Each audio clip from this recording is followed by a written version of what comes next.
యాకోబు రాసిన లేఖ అధ్యాయము 4 పరిశుద్ధ వచనములు 13 నుండి 17 వరకు. ఆత్మస్థుతిని గురించి హెచ్చరిక. నేడో రేపో ఏదైనా నగరమునకు పోయేదము, అచ్చట 1 సంవత్సరములో వ్యాపారమున మంచి లాభములు సంపాదించేదము అని మీరు పలుకుదురా?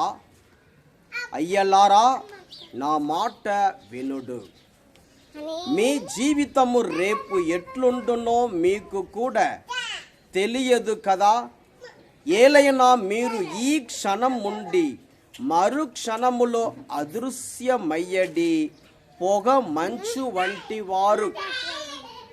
కనుక ప్రభువు అనుగ్రహించినచో ఎట్లో జీవించి ఏదేని సాధింతుము అని మీరు పలుకవలెను.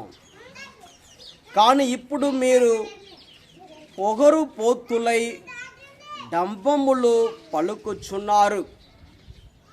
అట్టుల చేయుట తగదు.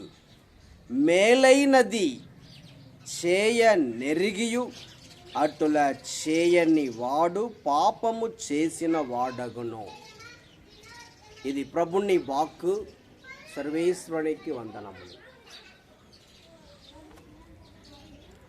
మార్కు సువార్త అధ్యాయము 9 పరిశుద్ధ వచనములు 38 నుంచి 40 వరకు.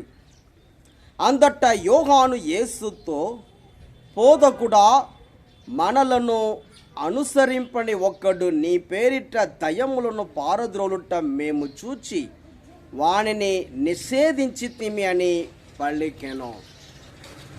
అందుకు యేసు, మీరు అతనిని నిషేధింపవలదు.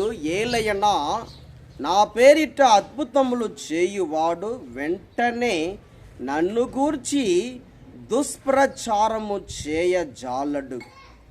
మనకు విరోధి కాని వాడు మన పక్షమున ఉండువాడు.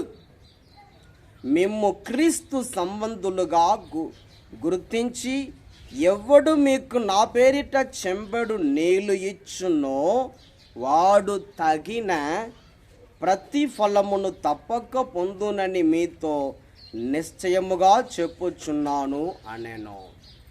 ఇది క్రీస్తు సువిశేషము. క్రీస్తువా మీకు స్తుతి కలుగును గాక.